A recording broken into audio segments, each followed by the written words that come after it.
Welcome back, everyone. This is Wesley Darby, and today we're working with Photoshop CS3. We are going to take our bouncing ball we've created for animation, and then we're going to add some color to that. Now, it's slightly different than we did last year. We're going to give you a few options because Photoshop gives a lot of options to do the same thing. So I'm going to go over a couple of things with you.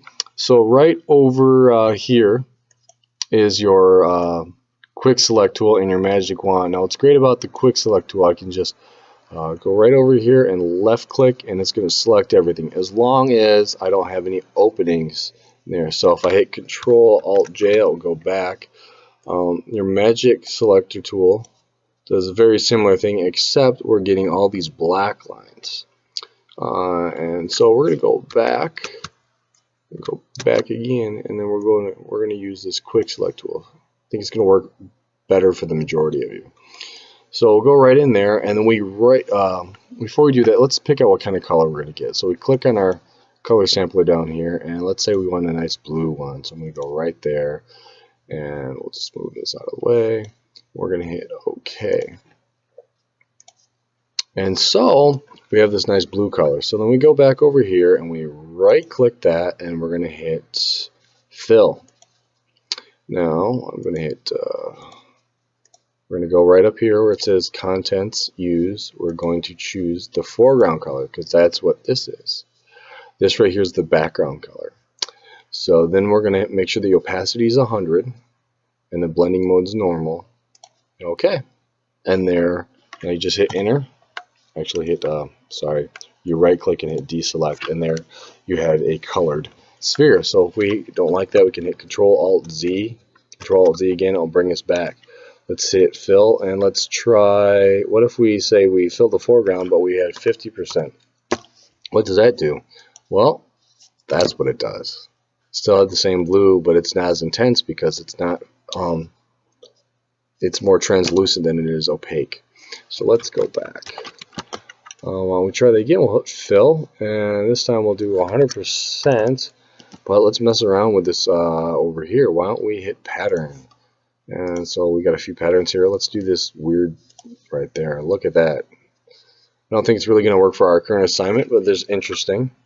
We'll go back, and then we're just going to go with Fill, and we're going to do the foreground color. We'll stick with the blue.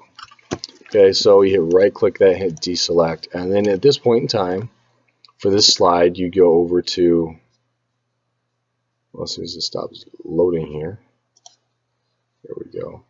Go to File, and then we're going to hit Save As, and then we're going to go to JPEG, and then you type in your number or name, change the name, or leave it at number 5, which whatever, it's fine.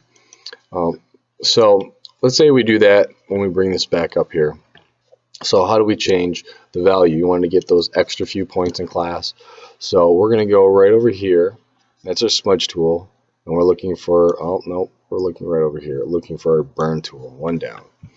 So this is basically, we're going to work on right here, our range is midtones, exposure is 50%. And we'll go into more detail later. But we can adjust this to basically darken the image a lot faster. I'm going to go down to 50%. Right around there, 43 sounds fine. So I'm going to go over here, and I'm left clicking, and I'm moving my mouse back and forth, trying to get that in there. As you can see, it's slowly getting darker down here, isn't it? Like a shadow. And I'm going back and forth, which is following the contours of the object. We're trying to make it a ball, so it's following the contour shape of the object. Okay, and so there we have that. So what if we wanted to dye? So if we wanted to make a highlight, now this is not something you have to do, but let's say you wanted to make a highlight. You can do the same thing over here and have some sort of highlight here. Like there's light coming in. And then once again, you'd hit File, Save As, and do your saving thing. Let's go back. We'll go back in time. Control Alt Z, back in time. Otherwise, you could go up to Edit and undo state changer, step backward, same thing.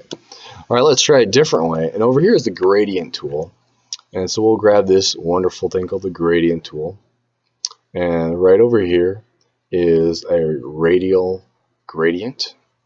Move this a little bit. And so this is on reverse right now. So I could put this gradient tool and left click and hold and drag it over here. Oh, what happened?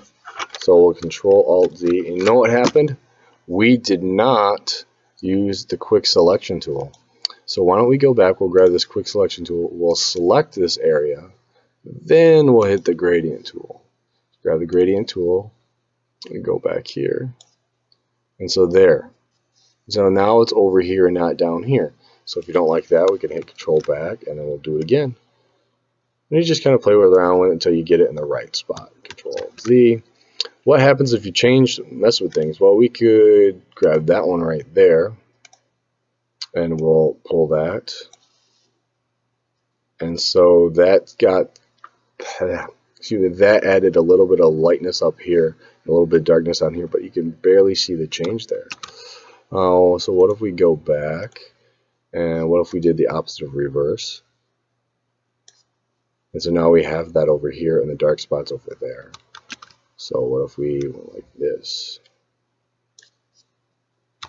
And you just kind of play around with it until you see exactly what you like. So some people may find this easier, some people may not. But this is the gradient tool, and over here there's lots of different options you can play with. They're not really going to work necessarily for making the ball look round, but they're very interesting nonetheless.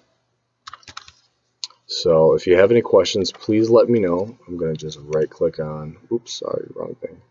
Go back to the gradient tool, quick select tool, and deselect that. So if you have any questions, please let me know. I'd love to help you out. Thanks for watching.